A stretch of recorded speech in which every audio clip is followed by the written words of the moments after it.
வேலையை கூட்டி பெருக்கலாம், உண்ணும் தட்டை கழுவலாம், உடுத்தும் உடைகள் மடிக்கலாம், கடையில் பொருட்கள் வாங்கலாம், செடிகள் நட்டு வளர்க்கலாம்.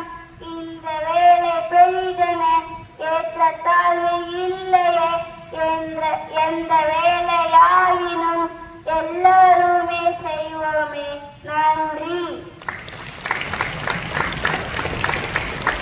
Happy morning to everyone. I am Yasthema from grade 7.